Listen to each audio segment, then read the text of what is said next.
Selamat datang kembali di seri HTML untuk channel web programming Unpas bersama saya Sandi Kagali. Pada video ini, kita akan mulai menuliskan kode HTML untuk membuat web yang sangat sederhana sekali. Nanti web yang akan kita buat adalah web yang akan menampilkan Hello World ke layar, ya, karena rasanya kurang afdol kalau kita belajar bahasa baru tanpa membuat aplikasi yang menampilkan Hello World, ya. Aplikasi yang akan saya gunakan adalah Notepad sebagai kode editornya. Jadi kita pakai Notepad dulu sebelum pakai kode editor yang benerannya, ya. Lalu saya akan tampilkan menggunakan virtual machine saya. Jadi nanti saya akan gunakan Windows 7. Saya asumsikan teman-teman juga sudah install web browser. Ya, nanti yang akan saya pakai adalah Google Chrome. Oke, kita mulai aja ya.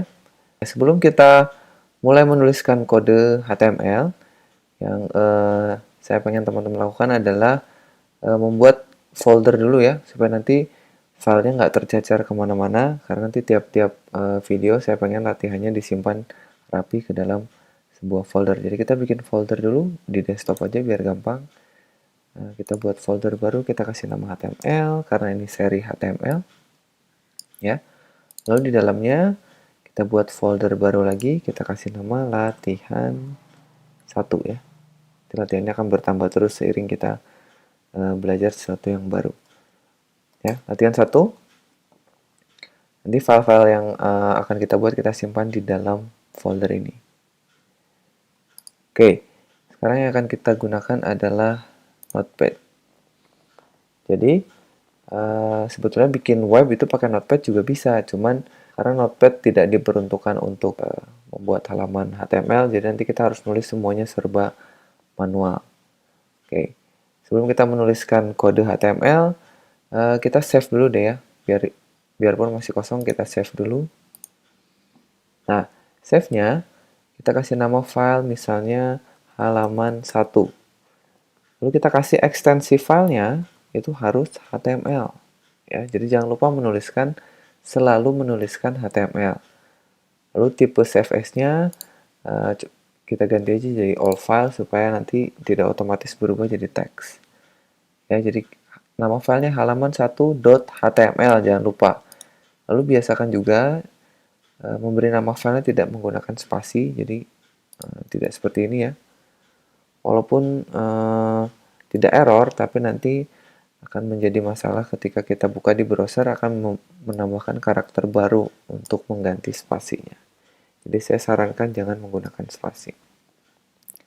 Halaman 1.html, save. Sebelum kita menuliskan kode HTML-nya, coba kita tulis dulu hello world biasa. Hello world, seperti ini. Ya. Lalu kita save. Nah, setelah itu kita buka foldernya coba ya. Ada nggak filenya? Nah, ini ada. Coba kita lihat di browser. Kalian bisa double klik filenya. Ya, ini kalian bisa lihat ikonnya udah berubah menjadi Google Chrome karena saya buat Chrome sebagai default browser untuk sistem operasi saya. Double klik atau kalian bisa klik kanan lalu open with Google Chrome atau open aja. Nah, ini tampil ya. Jadi ini adalah halaman web pertama kalian. Gitu ya, meskipun isinya belum HTML. Ya, jadi ini masih plain text atau teks biasa. Jadi browsernya belum menganggap ini sebagai halaman HTML karena tulisannya tulisan plain text. Supaya browser yang membaca dia sebagai halaman HTML, kita harus membuat struktur dasar untuk HTML dulu. Jadi kita kasih tahu browser, saya akan membuat halaman HTML. Ya, nulisnya bagaimana? Nulisnya seperti ini. Saya hapus. Saya coba tampilkan. Ini nulisnya seperti ini. Kalian boleh salin sambil pause dulu videonya ya. Jadi kalau sudah, saya akan jelaskan satu persatu. Oke, saya anggap kalian sudah mengetikkan ini semua. Saya akan bahas di baris pertama. Ini kalian harus menuliskan apa yang disebut dengan doctype. Ya, nulisnya begini, kurung siku, tanda seru, doctype, HTML. Ini untuk ngasih tahu berfungsi untuk ngasih tahu si browser saya akan membuat HTML menggunakan versi berapa. Gitu ya. Kalau kalian menuliskannya seperti ini artinya kalian akan menuliskan HTML versi 5 atau versi yang paling baru, ya. Lalu selanjutnya kalian harus menuliskan karakter seperti ini. Nantinya ke depannya kalau kalian ketemu ada kurung siku buka, lalu tulisan dan kurung siku tutup, ini akan kita namakan sebagai satu tag. Ya, jadi ini akan saya sebut dengan tag HTML, terus yang di bawahnya adalah tag head. Oke, kebanyakan tag-tag yang ada di dalam HTML ini berpasangan ya, ada tag pembuka dan ada tag penutupnya. Apa bedanya? Tag penutup itu ada slash-nya. Jadi ini tag pembuka HTML, tag penutup HTML. Oke, ini jadi tag pembungkus dasarnya adalah tag HTML. Di dalamnya terdapat dua tag utama. Yang pertama tag head, berpasangan ya, ada pembuka, ada penutup. Yang kedua ada tag body. Jadi apapun yang akan kalian tuliskan, nantinya harus berada di dalam tag head atau di dalam tag body. Jadi nggak boleh ada di antaranya. Dan yang nantinya akan tampil di halaman webnya itu adalah yang kalian tuliskan di dalam body. Di sini. Jadi kalau menulis hello world tadi, kita bisa tulis di sini. Hello world. Sudah. Coba kalau sudah ditulis, kita coba save. Ya, lalu kembali ke browser, kita refresh. Tampilannya sama persis ya kayak tadi ya, tapi bedanya sekarang browsernya tahu yang akan ditampilkan adalah halaman HTML. Meskipun tetap masih ada yang kurang, browsernya tidak tahu ini hello world ini akan ditampilkan sebagai apa. Ya, dia akan lagi-lagi akan menampilkannya sebagai plain text. Dia nggak tahu ini akan ditampilkan sebagai apa, paragraf kah? Akan ditampilkan sebagai heading kah? Atau link? Atau apa, nggak tahu ya. Contohnya kalau gini, kalau saya tambahkan lagi satu baris, misalkan saya kasih enter 2 kali, terus saya tulis, selamat datang di kuliah pemrograman web. 1. Ya. Coba lalu saya save. Ini kalau kalian lihat kan, saya kasih satu enter atau satu spasi, baru saya tulis lagi tulisan selamat datang. Ya, saya kembali ke browser, lalu saya refresh, coba lihat. Tulisannya berada di kanannya. Karena lagi-lagi si browsernya nggak tahu nih, dua tulisan ini akan ditulis sebagai apa, paragraf kah atau apa. Ini yang bisa baca, yang tahu artinya cuma kita sebagai manusia. Browsernya nggak tahu, dia nganggapin hanya teks biasa aja. Supaya dia jadi paragraf, ya kita harus bungkus dia menggunakan tag lagi. Tag untuk membungkus paragraf adalah P. Nanti detailnya kita bahas di video selanjutnya lah. Tag apa saja yang akan ada di body, tag apa saja yang boleh ada di head, dan lain sebagainya.